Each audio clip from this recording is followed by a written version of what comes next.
strikes you out in the old correction system. I realize how cringy that is. But as young people and new voters, you have a new responsibility at the polls to be educated. Politics plays a huge role in the criminal justice system. As a criminal justice major, I love looking at policies to see what is and isn't working. The three-strike law in particular is especially interesting because it's had some varied success, which makes it somewhat controversial. Today we're going to look at the policy itself and understand its impact, discuss what we can do, and understand the importance of being informed. The United States has a strong belief in being tough on crime. We have tough punishments created to help deter crime. According to Schaefer's article, The Deterrent Effect of the Three-Strike Law, there are two ways to deter crime. The first is general deterrence. This happens when people with the potential to commit crime don't because they see the punishment of other people around them. The three-strike law falls more under the specific deterrence, which is the second, where offenders have seen and understand that their actions have consequences. In the three-strike law, there's a harsher punishment for habitual offenders after they have had 3 separate felonies. And their last felony may lead them up to 25 years or up to life in prison. According to Legal Match, there are 28 U.S. states that currently have the three-strike law. Currently, Iowa and Illinois do not, but Wisconsin and Indiana do, so it is happening in the Midwest. And the definition of strikes vary from state to state. In Calkins' article, How Large Should the Strike Zone Be?, he explains that there are 3 different types of strikes. The first would be violent offenses. That includes physical injury, murder, rape, robberies, and aggravated assault. There's also the serious offenses, which are other types of robbery and aggravated assault with less harm. The third is more common, and it's the more common felonies like nonviolent drug offenses, theft, burglary from commercial establishments. I point out California on my slide because it's known for being tough on crime. It's one of the few states that allows the nonviolent drug offenses to be considered a crime. Currently, they have too many three-strike offenders going into prisons that they have to push out other offenders that might be violent, which creates a vicious cycle as they re-enter prison later on. The three-strike law becomes a problem because punishments aren't always proportional to the crime. I mean, some people are serving 25 years for a nonviolent drug offense. That's crazy.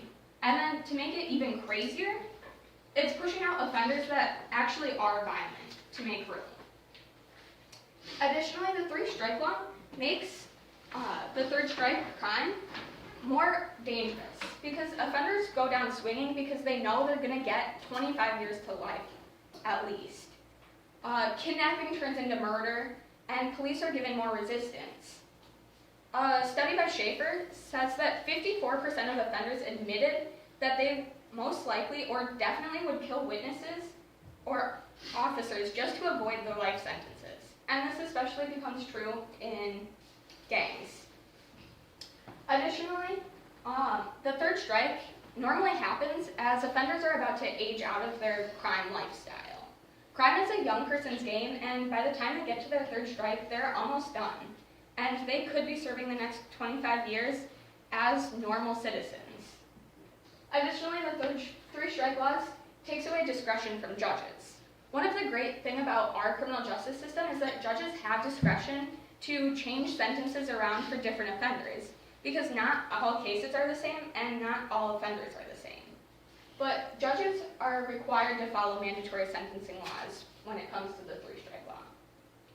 Finally, this is really expensive, as tax dollars are going to support the rising prison population, which are now becoming older as they're in there for life. We have to pay for food, healthcare, officers, utilities, and many things that the normal citizen normally don't realize. So what can we do?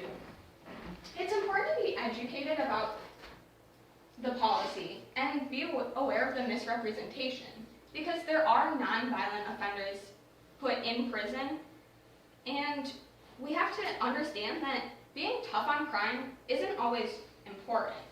What is important is rehabilitation and making sure that offenders are getting the resources that they need so that they can better their lives. So we should be questioning politicians when they promise to be tough on crime.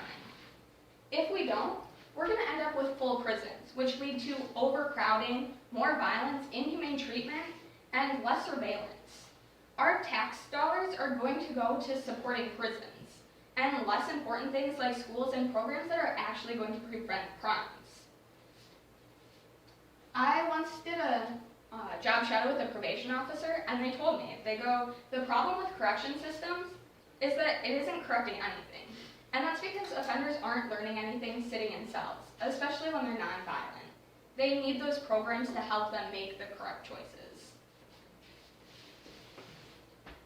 So, in conclusion, the three-strike law is causing more harm than it is good in some of these states. It's expensive, it's disproportionate to crime, and encourages violence on the third offense, and ties up the judges in taking away their discretion. As voters, it's important to think twice when politicians claim they will be tough on crime.